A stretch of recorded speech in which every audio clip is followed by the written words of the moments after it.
Voilà, biloko na basombaki na koya no awa exercice na ndako na c'est là papa Philippe papa Philippe na sengi na bino yoka papa Philippe tant opposé ka opposé à mon groupe pour bazali comité zali et puis muta bazali donc PSaka na groupe ndemta kolobate ke yo le problème c'est quoi le problème c'est quoi en tout cas muta question tout n'est bien et ça la montée connu mais problème est ça groupe et ça la vision la comité tout ça les colo ya groupe té groupe mon côté ça la biso bandemi tout ça les colo ya groupe même na lingomba muta ça les colo lingomba azate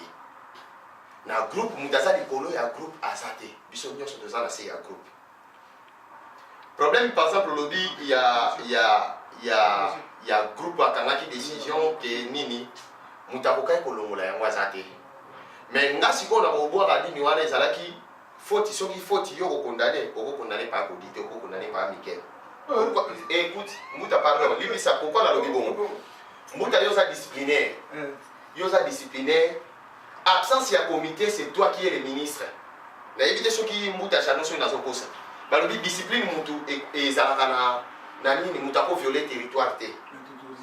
c'est ça donc problème est ça ya mwana groupe tant to kangi yango moni les problèmes to sengaki ke jusque là même muta jano ayebi comité tant so ayeba ngamo papa gile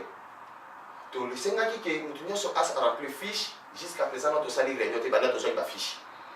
to sala réunion et pas inde to ko solo la makamu nyoso et ça très important il faut pas que soit ça la capote et baka ndenge ni to ko tambula ba muta pe lokola ba ye ko pesa biso maboko ba guider biso mais problème est ça que ndeni tozo tambula pour le moment dernièrement papa Godia Tunakinga a expliqué qui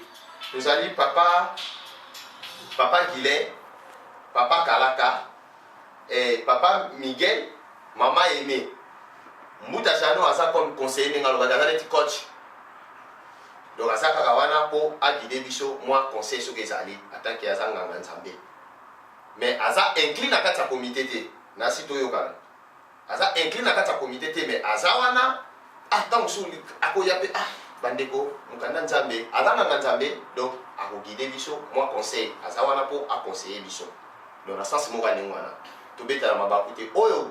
groupe ekangi comité pasa te ko azui décision kaka alobi ke oyo to kosala ya mwana non comité ko kanga likambo ayena yango na groupe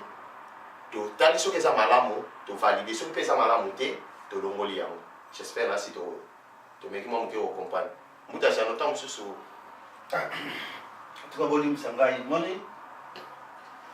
nous sommes mal placé à répondre à nos besoins il y a groupe parce que d'abord naïlaki on a le règlement d'intérêt des groupes je vais être vraiment clair là-dessus quand on dit règlement d'intérêt c'est-à-dire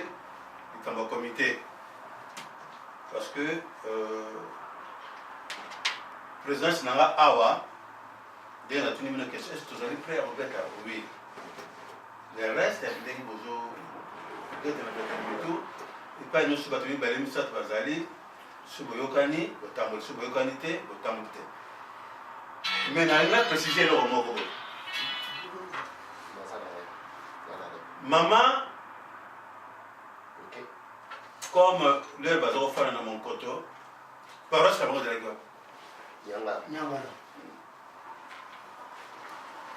Et l'île le bâtiment, le maman semble à Saint-Ouen qu'il est pour Saint-Ouen. À ça expliquant 1 million de fois, que la mécanicien. Que ce maman semble à Saint-Ouen, que votre surtout faut bien ensemble à Saint-Ouen. T. Placé à foutre la carte naïe, et Zali n'a pas à Saint-Ouen. Biso, moi personnellement, quand il a entendu, il faut que ça va. Ma maman a dit le zito il y a autant à Combo, pas ma femme. Maman a représenté l'église. L'église mobile banakata mon. Ce papa le dit il y a autant de l'année. Et dans la zone oh maman kende. Moi mon est dans la zone. Donc dans des discussions, faut pas tous voir le voilà. otage moko bwana loka mama za kuna non watu osala msa ngamu tu pona ngai lokola fanfare ezana Saint-Ouen ezana Saint-Denis mais pourquoi pas na Lumière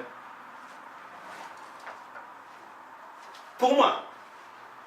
et pas bandi batata de bazali oyo toza toyebi ke kuna panda ba sepela lokola biso tu do sepela te parce que son d'abord on s'attendait à sortir un papa qui n'a obi ante non faut pas aller à Saint-Ouen ah mbota loka sama na Saint-Ouen il faut que dans la Saint-Ouen c'est pas ça ngana lobi boy tokolemba ba sorti ceux qui te bongisi eloko na même on a même plus na terre oye ba na jésus l'odi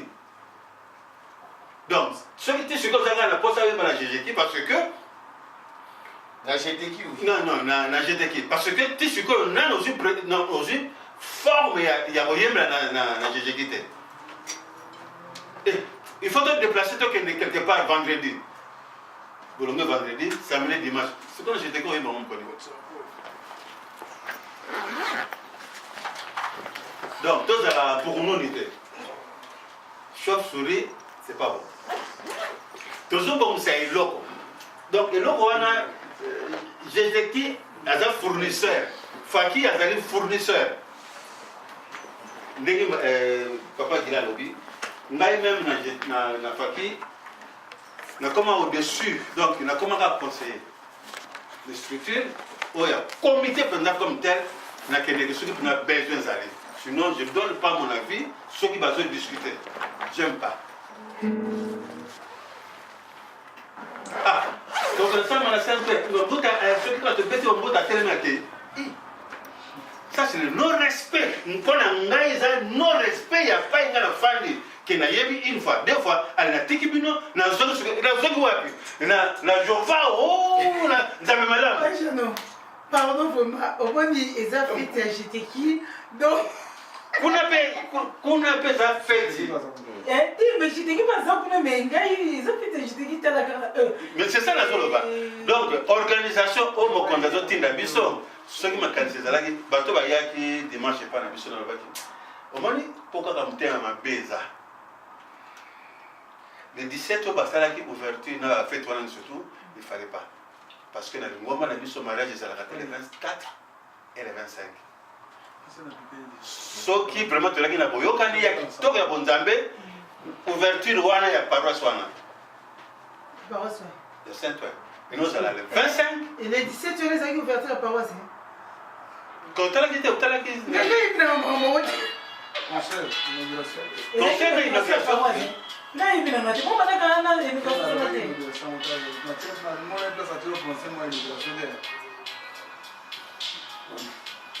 donc et là par contre donc biso député sur de ça la GGK pour te mettre à moi pour moi pour te mettre à l'église tout le monde va combo avec ce que va ce que pas moi sur le ah dimanche sur les familles là vous famille que présence il y a le Cameroun de famille ah peut-être on peut à telle place mais puisque va linga ah voilà besoin d'engager voter parce que bien la sénat permission pour ne pas y avoir raté ah nous devons que là voter là que la GGK ça propreté tellement dans les bossos ah baninga ngai présence na ngai mardi et jeudi na ozalana baninga na la GGK parce que bazana a besoin il y a évolution en bout ah avec ma bombe parce que dans na Congo donc sur le dimanche que nous sommes des familles tranquilles ah tu rebelles na l'île mais dimanche na faki na ozalate na kamati teni wana pembe wana ya bon kusina zipizipi wana tina vigile na tina donc toi bon ça dans le mécanisme sinon tu es ça donc on va glisser dans vraiment te glisser et la bosse ni sabino na zaki na téléphone dans la semaine papa président l'état na benga dinga privé hein ils ont téléphone privé parce que nous avons membre d'honneur de la GGK pour nous ça. 16h. Ah. Tata, hein? Minimum, tu es vice-président de Bal. Donc samedi, les gars qui hier. Donc vice-président, il y a GTK au Bimba, à Balaki, samedi. Tata président, ce qu'on dit. yo mona inga suka kina nzela na kimimbangu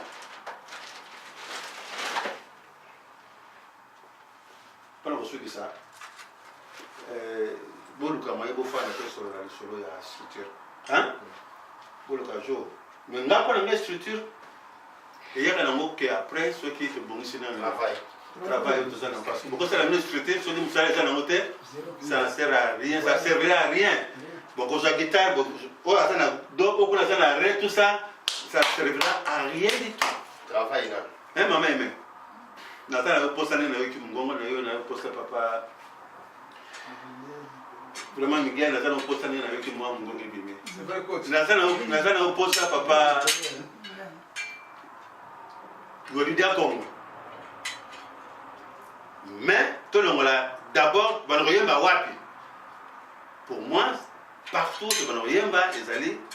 église il y a escale tu connais donc tu benga nan papa to bengi c'est bon regarde à Bilobi 16h 16h donc donc 16h to démarrer ou à Osala pour ce qu'on ça là 19h donc 16h to démarrer OK 16h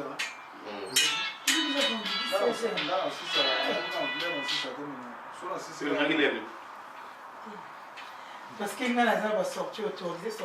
à partir de 16h. mais c'est obligatoire qu'il faut ça là. C'était là la même heure. soit autorisé c'est-à-dire pas mon papa Hein? Non pour la c'est qui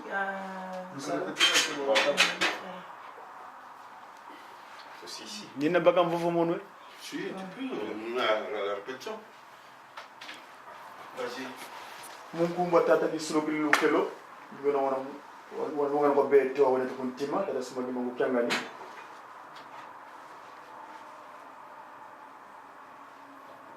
Batate ba mama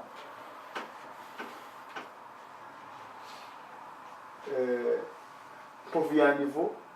konso jambu yentangwani nanga tangu yayi tsatuza beto kadi kimfoki ya jiji kikiki bosi tanga tangu za wonsono imwana nsuka kopaki solokele utiza vala kuvukiza mputu kadi kimfoki ntete iki solokele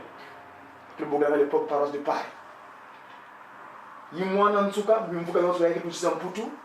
ijejeki ndio nenda kuna Yerusalemu nkamba kadi zakaka tika kala za villa ijejeki ibaze kuna Yerusalemu nyampa tata simo di mangu kyanga ni mwanda lujo villa ijejeki iwutukidi ku Saint 1 ntabu za beto zina bonso tusadila tata simo di mangu na kiele kabuska kataka tangu za bonso ovo tunamona nkaku musu kwanda tutukidi fyoti twagaika yakala l'Unkia remise reprise le 16 août. L'Unkia Bête Kala 2007. Masema, Ngoudiane, Unsi la Lèvre. Ça vous appelle tout ça, vous tata mwana yindi betu vengi. Ça vous appelle tout ça, vous tu yangi di kanga, nkangwa tata simone kemba. Mais votre namona nsaluri yayi uvuma foko la mina munchiza kupata bantu sudidi sungula kupata kumaza bokelenge zunga bokelenge Île-de-France mpasi yekati mbuta muntu mbuta mbangu mono la ujina yami ya mpwenya jina bonso tata simori kimbangu wangana jisu ya nkaka vumuna imonanga ovundana ndani mnondo kadape muvweti inzeri yani kadape muvweti wewe kumona ngi kadape muvweti kuzaibu kadape muvweti wewe kusonga lembo ko misasi la mpeve mpasivo mpevi na kanga bonso ngeye mono tolomba kala mika membwa ya kala na pi bonso ko nisajila ngama mbumu kimoso vova wazo kumvaye kisa mbolo kumuzunga kikiki aka jejeke vaika bato mbuvu wange jambi na bunti mate bunti beto mukele kapsula mukiera za dila mvaika mubolo kompasito kembe sabalo itabu ifo tusundi ka salo tata mwanda villa parce que mon tata simone ki mo kanda kam fitila kenga nuzei wa nanga kanda wo tata simone ki mo kenga ona ya tata ki mo na wo kanda wo jiji simone ki mo kenga ne kamba le 21 décembre 2010 papa Godidja Congo majumu Godefroy jiji ki France église ki mangiste ko France papa munkumbwase mwana ye mwanda velela tutambu dinkanda aku yetu mwene mawonso wasonekene mana matari dimfilu a 350 € mukuma kya ntungulu a Yerusalemi ye ndombolo ansambu yelu sakomunu mu groupe kelo kya jejeki tu fia ukidi mukuma kya 350 € yi ya fididi la fidisi tu kalaka ngolo muna bisambu ye vuvu kya fwana muna tata mwanda velela kadi yani sikatusonga nzila itujatila sikatunwanina ye kutunungisa mumoko mambeni nzambi kavunangako yempe kavila kananga konso ubunanga vuvu muyaniko beto mpe sitokulubanzila muna bisambu bieto katuledi sivikako mumumo tutamona kadi mau makibikululwa kwa masemeto tutelema na ngwi tukivana mvimba mubisambu pasi twazaya swaswanisa ndinga ya tata nzambi ye yambeni nkaja mpemba makani mandi kakulumuna nganzi za tata mwanda velela bika tata nzambi kakala yeno yikamude keno kya kingi mkumbwa se mwana ye mwanda velela mono yeno semu mfumu simoki mangu kyangani mfumu alongo tata mwanda vovela ngeye muni yafaika muge mvuka kiki me konte muge negi mvuka kiki kavuka negi mvuka kiki me mwana nsuka papa sikisolo kele kumputu kanelevo ntunyoka zengo muna zengwa nyoka zambalu zena mubeno kondo kangini yeto zenga muna zenga mfokole mwale kakisolo kele kadelungana kitasimoliki mwa utanga imanda lujofele